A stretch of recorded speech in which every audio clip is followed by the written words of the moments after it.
Assalamualaikum warahmatullahi wabarakatuh. Selamat pagi, selamat beraktivitas. Hari ini kita mulai kegiatan dengan proses perkuliahan tentang postpartum.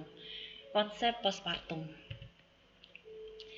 Postpartum atau masa nifas adalah periode setelah bayi lahir sampai dengan organ-organ reproduksi kembali ke keadaan normal. Masa ini berlangsung kurang lebih 6 minggu. Dan pada masa ini terjadi banyak hal perubahan baik fisik maupun psikologi yang tentunya bisa mempengaruhi pada ibu itu sendiri. Selain tentang proses dan waktunya, di masa postpartum ini juga terjadi proses involusi uterus, yaitu proses pengecilan, kembalinya ukuran rahim dalam posisi awal sebelum dia lahir. Selain itu, pengembalian fungsi rahim menjadi fungsi seperti sedia kala, proses reproduksi. Pada periode postpartum ini dibagi menjadi 3 periode, yaitu purpurium atau postpartum dini, yaitu periode di mana ibu sudah diperbolehkan berdiri, bermobilisasi dini, berjalan-jalan, ke kamar mandi, buang air kecil sendiri, mengasuh, menggendong, menyusui, dan lain-lain. Kemudian intermedial, yaitu waktu yang dibutuhkan untuk pemulihan seluruh alat reproduksi, dan waktu yang dibutuhkan kurang lebih 6-8 minggu. Masa berikutnya yaitu remote purpurium, yaitu waktu yang diperlukan untuk pulih dan sehat sempurna, yang masing-masing orang, masing-masing individu punya masa sendiri, tergantung pada status kesehatan fisik, tergantung pada konsumsi asupan yang dimakan, dan lain-lain. Pada masa postpartum ini terjadi banyak hal. Dalam hal ini ada adaptasi fisiologi, ada juga adaptasi psikologi. Sebagai pembicaraan awal, kita akan belajar tentang adaptasi fisiologi. Apa saja sih yang diadaptasi pada saat terjadinya masa postpartum? Salah satunya yaitu perubahan tanda-tanda vital, perubahan hematologi dan kardiovaskuler, kemudian perubahan sistem perkemihan, perubahan sistem pencernaan, tentunya salah satunya juga perubahan sistem reproduksi, serta perubahan endokrin atau sistem hormonal. Saya akan menjelaskan satu persatu tentang adaptasi fisiologi ini agar bisa lebih detail, lebih jelas ya. Yang pertama, perubahan tanda-tanda vital.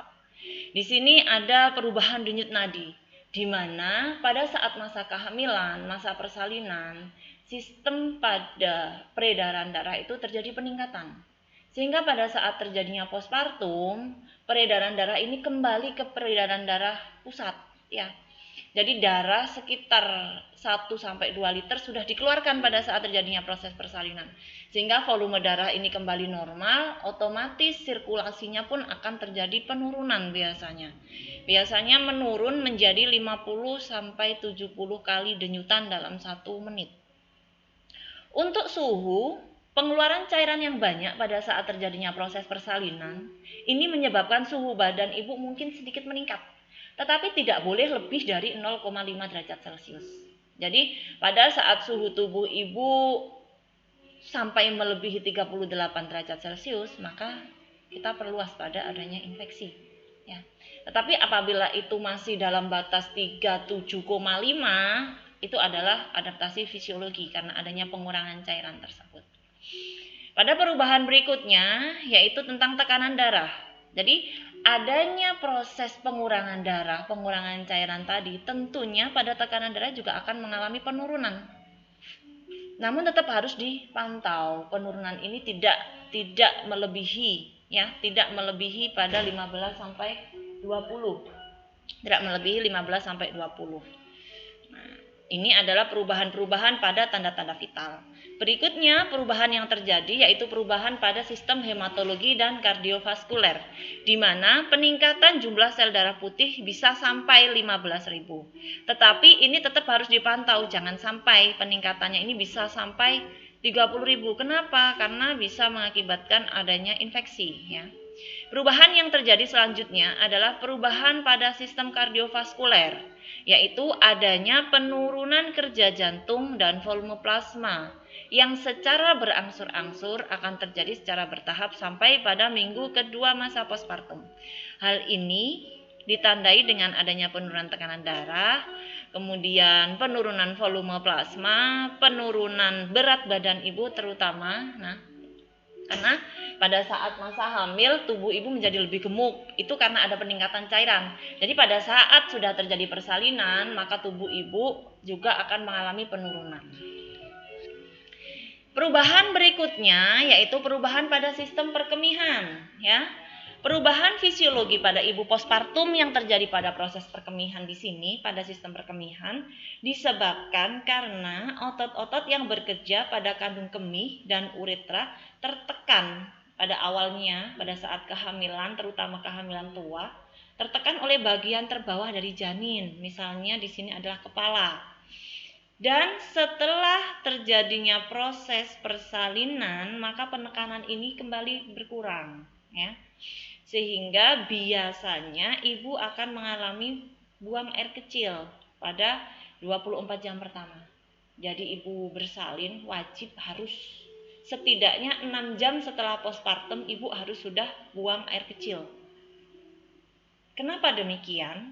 Apabila sampai pada 24 jam ternyata ibu tidak bisa melakukan buang air kecil secara mandiri, ya, secara mandiri, jadi secara normal fisiologi, maka kemungkinan kita harus memikirkan adanya gangguan yang diakibatkan oleh mungkin karena trauma pada saat proses persalinan, mungkin karena adanya perlukaan, penjahitan yang kurang tepat dan lain-lain.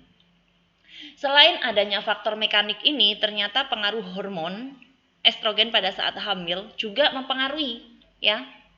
Jadi pada saat proses kehamilan, terutama kehamilan ini, estrogen pada waktu hamil dapat bersifat retensi sehingga dia akan mempengaruhi juga pada proses persalinan dan proses postpartumnya. Berikutnya terjadi adaptasi pada sistem pencernaan, di mana perubahan fisiologi pada sistem pencernaan ini adalah adanya gangguan pada proses defekasi karena pengaruh dari penurunan hormon progesteron. Jadi adanya penurunan hormon progesteron ini menyebabkan keinginan ibu untuk buang air besar ini agak tertunda. Jadi di hari-hari pertama kedua biasanya ibu masih belum buang air besar. Tetapi setelah 2-3 hari postpartum biasanya ibu sudah mulai. Jangan sampai ibu postpartum 1 minggu belum buang air besar, karena ini merupakan gangguan, ya, merupakan gangguan. Kenapa? Karena seharusnya memang apabila ini adalah dipengaruhi oleh faktor hormonal, 2-3 hari postpartum dia sudah harus buang air besar. Sistem lain yang berubah yaitu sistem reproduksi seperti yang saya sampaikan. Jadi pada saat kehamilan, usia kehamilan 1 bulan sampai 9 bulan atau 40 minggu, rahim ini akan membesar, sangat membesarnya. Dan pada saat terjadinya proses persalinan, proses postpartum, rahim ini akan mengecil seiring dengan berjalannya waktu dan kembali pada proses normal. Perubahan ini antara lain selain rahim juga perubahan pada serviks. Jadi setelah plasenta lahir, serviks yang bentuknya awalnya membuka, menganga, melebar, terjadi pembukaan, dia akan menjadi lebih sempit, 2-3 jari setelah 7 jam proses persalinan. Dan itu akan semakin menyempit. Sampai pada multipara, biasanya 1 jari masih bisa masuk. Untuk endokrin atau sistem hormon, ya, perubahan fisiologi pada sistem endokrin antara lain penurunan kadar hormon progesteron, penurunan kadar hormon estrogen yang dalam jumlah besar dan mendadak yang menggantikan pengaruh inhibisi progesteron terhadap produksi alfa-laktalbumin oleh retikulum endoplasma, ya, sehingga ini menyebabkan produksi ASI, ya, akan meningkat, ya, akan mempengaruhi pada proses laktasi. Penurunan progesteron ini juga menyebabkan prolaktin bekerja tanpa hambatan sehingga menyebabkan produksi ASI semakin lancar.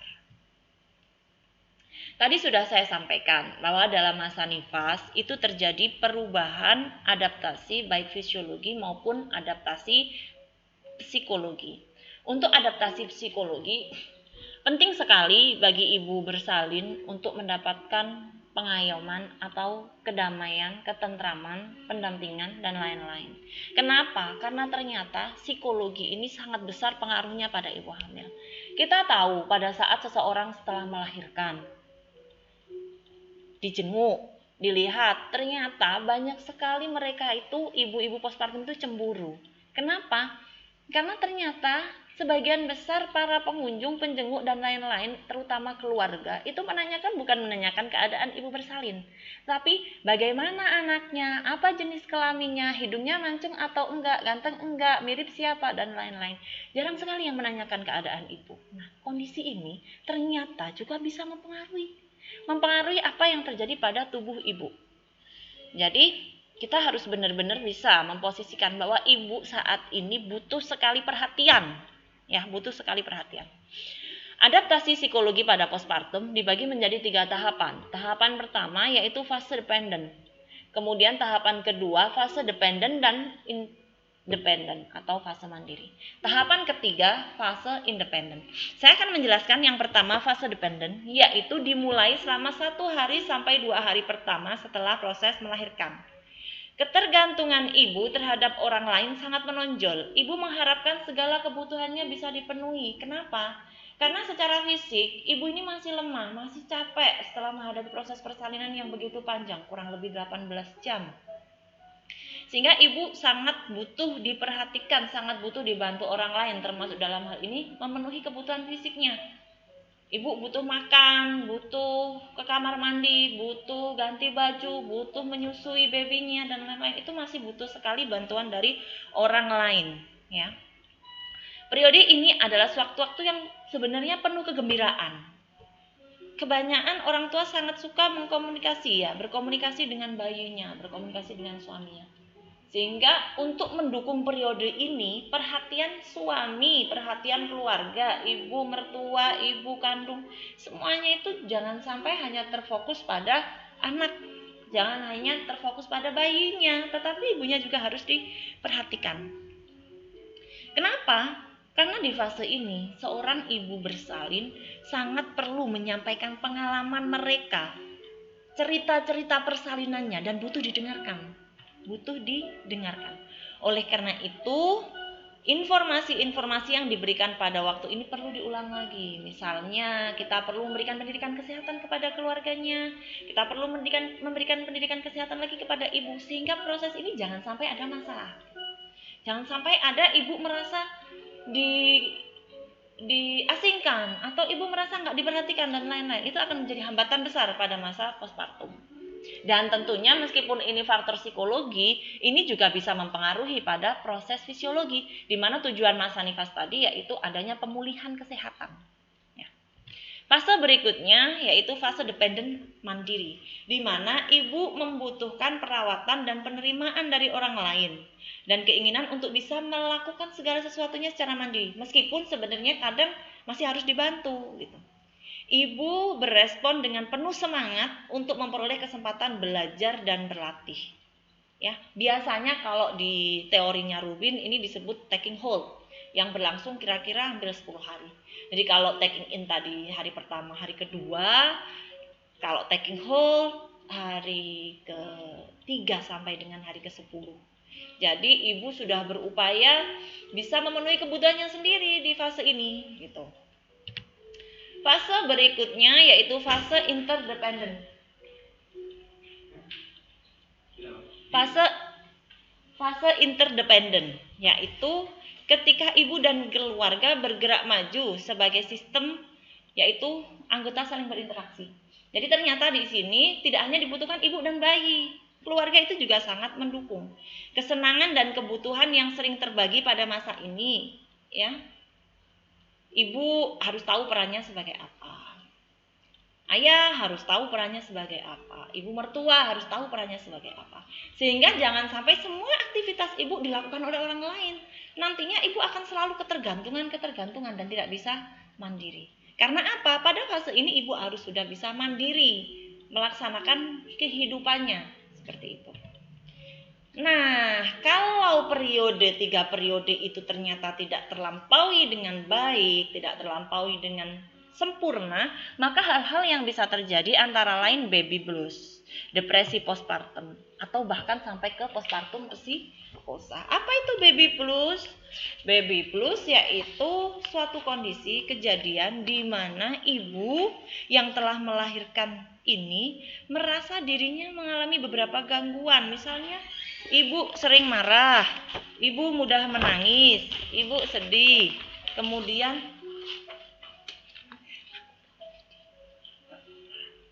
ibu nafsu makannya menurun. Jadi postpartum blues ini banyak sekali ya terjadinya. Keadaan ini akan terjadi hanya beberapa hari saja setelah melahirkan dan biasanya akan berangsur-angsur menghilang dan beberapa hari yang masih dianggap sebagai satu kondisi yang normal. Apabila baby blues ini ada pemicu yang lain, misalnya kondisi ibu sudah dalam kondisi yang tidak enak, moodnya sudah jelek, nafsu makannya tidak enak, tetapi respon keluarga juga kurang mendukung, maka baby blues ini bisa berlangsung, bisa mengarah kepada depresi postpartum. Ya, bisa mengarah pada depresi postpartum. Berikutnya gangguan yaitu depresi postpartum, di mana gejala yang ditimbulkan ini lebih dalam lagi ya. Ibu jadi hopelessness, kehilangan harapan, sedih, mudah menangis, tersinggung, mudah marah, berat badan menurun, malas konsentrasi, sakit kepala dan lain-lain. Serta kadang-kadang ibu ingin bunuh diri sampai. Jadi di sini banyak sekali sebenarnya ya hal-hal yang bisa mencetus terjadinya depresi postpartum. Bisa karena adanya permasalahan di kehamilannya, stres selama melawat anaknya nggak mau minum ASI, kemudian dia semakin disalahkan sama orang tuanya, dukungan sosial dan emosional yang sangat kurang, kemudian kecemasan-kecemasan yang tidak punya alasan, serta adanya kekecewaan dari keluarga, mungkin karena jenis kelaminnya, ini anak kok jadi perempuan padahal kemarin pengennya laki-laki, semakin membuat ibu merasa bersalah.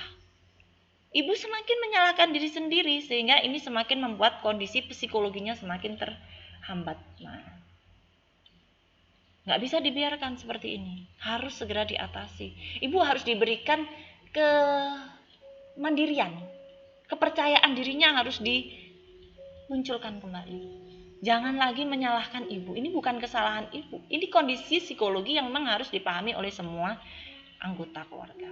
Berikutnya postpartum psikosis. Jadi pada saat depresi postpartum ternyata tidak teratasi, ibu malah semakin jatuh pada kondisi depresi berat, yaitu gangguan yang dialami penderita postpartum yang ditambah dengan gejala proses pikir, misalnya delusi, berhalusinasi, bahkan ibu bisa sampai mencekik bayinya, ibu bisa mencoba bunuh diri. Ya, pada kondisi ini ibu sangat membutuhkan bantuan dari tenaga kesehatan profesional, dalam hal ini bisa psikiater untuk pemberian obatnya. Peran tenaga kesehatan, nah perawat, bidan di sini harus benar-benar bisa mendampingi. Dalam hal apa? Yang memberikan pendidikan kesehatan, memberikan penjelasan tentang faktor resiko, tentang kenapa sih ibu bersalin itu kok kondisinya kayak gini, harus dijelaskan. Faktor hormon harus dijelaskan, faktor psikologi harus dijelaskan, memang perubahan bentuk tubuh ini juga harus dijelaskan. Kenapa? Karena ibu, keluarga dan lain-lain harus terbuka, harus bisa menerima. Saat tidak bisa menerima, maka gangguan psikologi ini bisa terjadi. Nah, banyak sekali yang bisa dilakukan oleh tenaga kesehatan. Dalam hal ini kita jangan hanya menyalahkan, kita harus benar-benar berada di samping pasien, mendampingi pasien seperti itu. Ini adalah materi tentang postpartum, konsep postpartum, adaptasi postpartum, gangguan postpartum. Semoga materi ini bisa memberikan manfaat bagi kita semua, memberikan pengetahuan. Apabila dalam penyampaian ada yang kurang pas, kurang berkenan, kurang tepat, saya mohon maaf. Saya akhiri, wassalamualaikum warahmatullahi wabarakatuh.